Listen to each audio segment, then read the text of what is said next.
Hello, I'm the Nostalgia Critic. I remember it so you don't have to. When you go into a video store, what's the very first thing you see? Besides a pretentious teenager who wants to tell you what's in his crappy Best Pick section. Covers! Tons and tons of DVD covers. Some of them grab your attention, others you're glad they don't grab your attention. But some are actually hand-painted and practically suck you into the movie before you even see it. Would you believe that most of these incredible hand-painted iconic posters like Back to the Future, Indiana Jones, and Harry Potter were all done by the same person? That is the work of great illustrator and artist Drew Struzan. Now, unlike the Nostalgia Critic, Drew Struzan is not a household name. But he should be. This guy is responsible for getting audiences into those movie seats. Now, I know you can probably say the trailers for movies were more responsible for that than the posters. But here's the thing. Trailers back then weren't like trailers today. Like, here's a trailer for an older movie.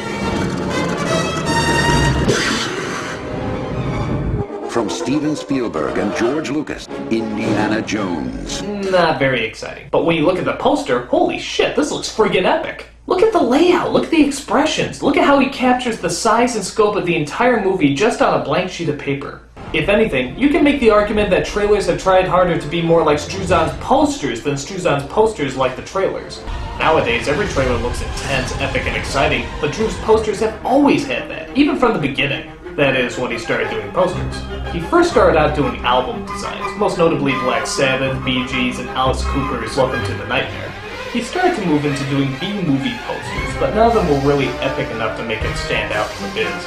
It wasn't until a certain B-movie named Star Wars came out that Drew started getting real recognition for his work. Since then, Drew has done a ton of iconic movies, including the Back to the Future films, the Muppet movies, the Indiana Jones movies, and of course, the Star Wars movies. So what is it about Drew's work that makes it stand out so much? What is it that just makes the images seem to leap off the poster? I mean, for God's sakes, Follow That Bird looks like a friggin' epic. A lot of it is that he captures the essence of the movie, always making it exciting and fitting as much as he can into one blank sheet. You look at all the characters and thrilling images and you shout out, dude, I gotta know what the hell this movie's about. Through the 70s, 80s, and even a little bit of the 90s, Drew Struzan was the guy to go to for your movie poster needs. But from the mid-90s on, digital technology was reigning supreme, and the idea of paying someone to paint a picture when they could just Photoshop it together didn't seem cost-effective anymore. Because of this, movie posters have suffered big time, just posting celebrity faces together, sucking out all the epic quality. When you looked at a Struzan poster, you get the idea he was telling a story, and he wanted to share that story with you. When you look at a poster today, all you see is an ad, a marketing tool that wants you to just buy tickets. Now granted, that is what a poster is supposed to do, but it's also supposed to disguise that fact, and many posters just don't seem to do that anymore. Like, look at this Shrek poster. All they're doing is sitting there. Whee! And how many times have we seen just one egotistical face take up the entire poster? Like Tom Cruise, Nicolas Cage, or Julia Roberts.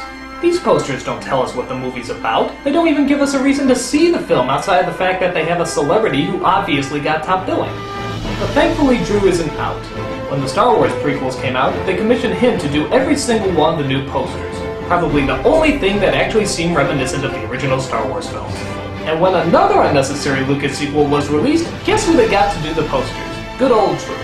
Even some films like the Hellboy movies had work commissioned from him, but were never used. Look at these posters. Here's the one that Drew painted up, and here's the one that they ultimately went with. What a load of bore. The few movie posters nowadays that do suck you in all have to give thanks to the master himself, borrowing much of their layout technique from this big-scale artist. Today Drew does what he's always been doing, painting. He's done album covers, novels, comic books, ads, and a whole slew of illustrations. Drew considers himself a true introvert, doing very few interviews and spending most of his time on his artwork. In fact, when I personally asked him to do an interview for the Nostalgia Critic, he very politely declined. Which is interesting after I heard this from a rare radio interview he did. I was just writing a guy that wants to do an interview for his website, and I just told him, you know the old saying, better to keep your mouth shut and be thought a fool than to open your mouth and remove all doubt. Yeah. That was me! I was the asshole who wanted to do the interview! It's an honor to be blown off by you, sir! My status as obnoxious pestering monkey is well assured! For all the joking, Drew Struzan really is a great artist, defining a whole generation of movies simply with his paintbrush and a blank canvas. When asked about whether or not he'd succumb to the pressures of digital technology and do more computer work, Struzan had this to say. I love the texture of paint made of colored earth. of oil from the trees, and of canvas and paper. I love the expression of paint from a brush or a hand smearing charcoal, the dripping of paint and moisture of water, the smell of the materials. I delight in the changeable nature of a painting, with the morning light or in the afternoon when the sun turns a painting orange, or by firelight at night. The paint is part of the expression. Drew Struzan really is a part of movie history, and very few people even know his name. His artwork was colorful, grand, stylish, clever, and half the time even better than the actual movie. If we were to judge a book by its cover, then every single movie Drew Struzan has worked on would be an epic masterpiece. I'm the Nostalgia Critic guy, remember, so you don't have to.